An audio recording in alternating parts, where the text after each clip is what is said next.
Hello, my name is Victor Pastrana. Today's date is 11/13/2025.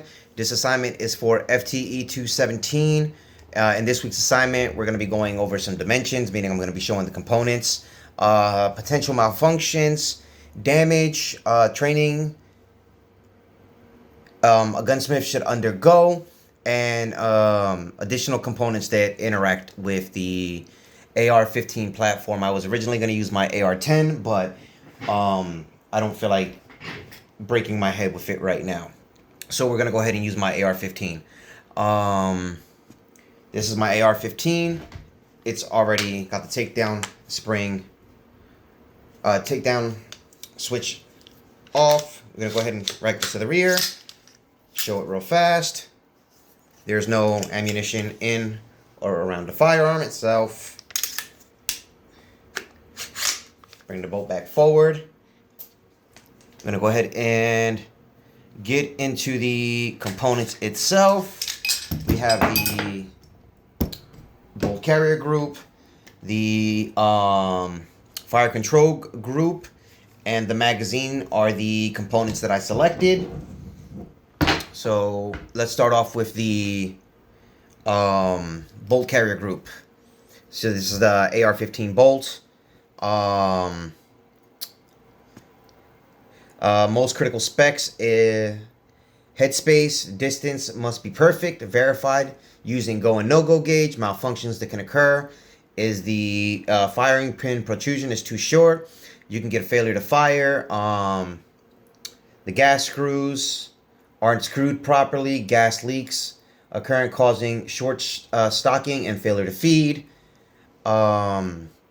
Damage, the bolt lug can crack from high pressure. Gas rings wear out, causing cycling issues. Bolt carrier group interacts with the barrel extension. Next, we're going to go ahead and move right into the fire control group, which is this area right here. Go ahead and move this to fire. Bring that forward. With the fire control group, controls firing and safety. Precision is needed on the searing surface. The angles that hold and release the hammer. Malfunctions that can happen. Improper filing or polishing the sear surfaces is extremely dangerous. It can lead to an unsafe trigger that won't hold the hammer, resulting in an uncontrollable full auto burst, or also known as a runaway gun. Damage, pins can walk out if not secured properly. Springs can break or weaken. The fire control group interacts with the safety selector and the lower receiver itself. The final component that I chose is the magazine. I do not think I have an empty magazine,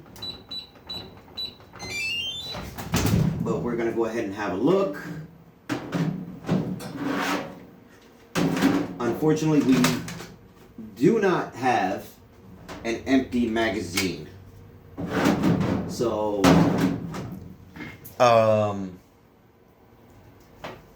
for that one, we are just going to talk about it because I unfortunately do not have an empty magazine.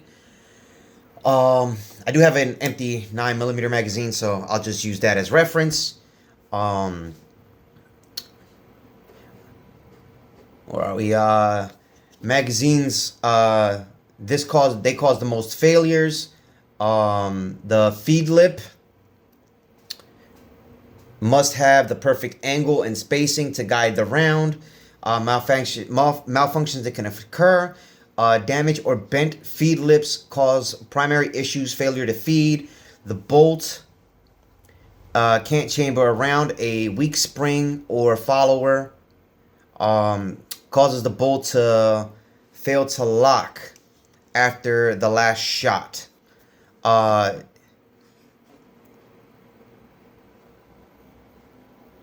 Wait. Yeah, okay, I read it right. Damage. Feed lips are easily damaged if the magazine is dropped. Springs weaken over time. The magazine interact with the bolt, catch, and the lower receiver mag weld, which would be this area in here up to this area up here. Training. To avoid these errors, a gunsmith needs formal training. They must be masters of measurement, especially using the headspace gauge and adhering to strict torque specifications. When assembling parts, precision and respected design are non-negotiable for a safe, reliable rifle. I went ahead and did this assignment, knowing and trying to learn more and more about it. But that's the critical dimensions of what the pieces look like, potential malfunctions that might happen, damage that is most likely to happen, training that